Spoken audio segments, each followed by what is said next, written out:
I know my beautiful daughter, who will be singing in a little while, Sky. She was working on a music project, and she had come to me and she said, would you mind, she was going to school at the University of Miami, and she said, Dad, would you mind if I dropped out of school? And since I have been a person who has never, ever listened to any advice that adults ever gave me throughout my life about what I should do with my life, because I believe it's something that you have to own yourself, I said, why? And she said, well, I want to sing. I've always just wanted to sing. It's the only thing that's in my heart is singing. And what I've discovered, she said, is that I can't sit in classrooms anymore in my junior year and be told how to sing by people who are not singing.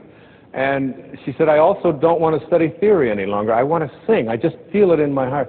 I said, that's great. I said, I'd like to take you with me when I talk all over the country, all over the world. And I'd like you to sing for me, because I'm always so proud to have her on stage with me, as you'll see why shortly.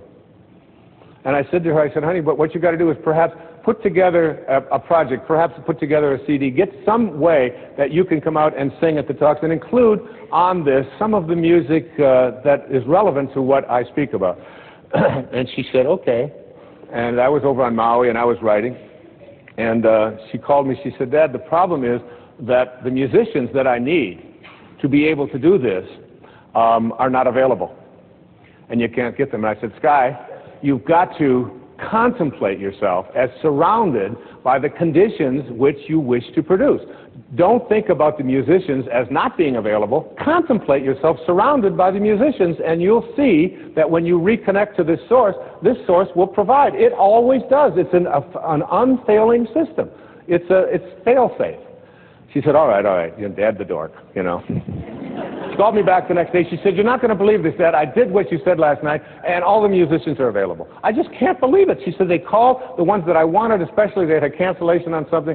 She said, the only problem is that the studios that I need in order to be able to record it are unavailable. There's no studios available in any place in South Florida, and I want to get this in, and I had given her a deadline of like 4 days to get this done, an entire CD. So she called me back and she said, how do I get a studio? I said, Sky, contemplate yourself as surrounded by the conditions which you wish to produce. The law of flotation was not discovered. All right, I got it with the flotation, okay? She called me back the next morning. She said, Dad, it's a miracle.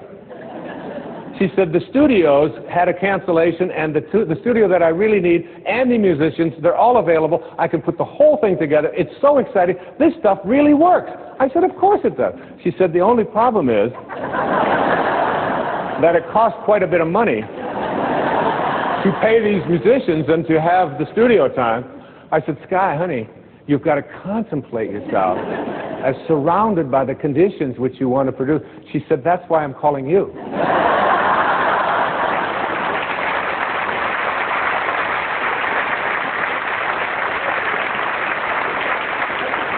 And I said, but honey, I want to feel good.